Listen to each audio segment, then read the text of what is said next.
Job, chapitre 12.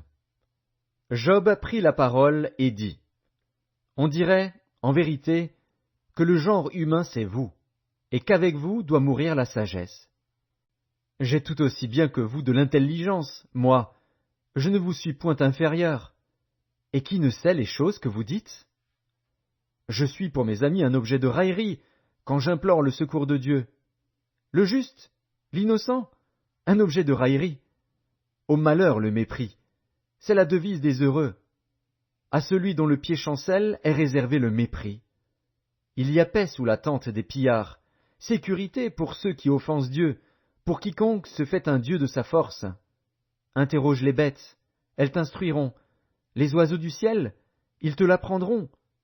Parle à la terre, elle t'instruira, et les poissons de la mer te le raconteront. Qui ne reconnaît chez eux la preuve que la main de l'Éternel a fait toutes choses? Il tient dans sa main l'âme de tout ce qui vit, le souffle de toute chair d'homme. L'oreille ne discerne-t-elle pas les paroles, comme le palais savoure les aliments?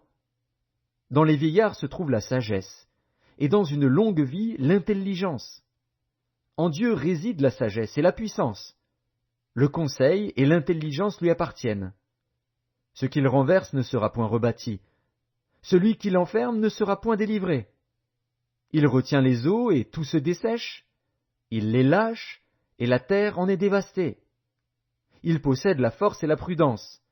Il maîtrise celui qui s'égare ou fait égarer les autres.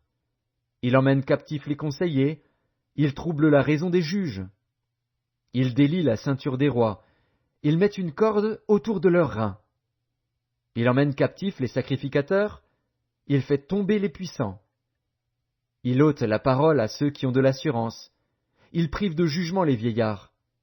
Il verse le mépris sur les grands. Il relâche la ceinture des forts. Il met à découvert ce qui est caché dans les ténèbres. Il produit à la lumière l'ombre de la mort. Il donne de l'accroissement aux nations, et il les anéantit. Il les étend au loin, et il les ramène dans leurs limites. Il enlève l'intelligence aux chefs des peuples. Il les fait errer dans les déserts sans chemin. Il tâtonne dans les ténèbres, et ne voit pas clair. Il les fait errer comme des gens ivres.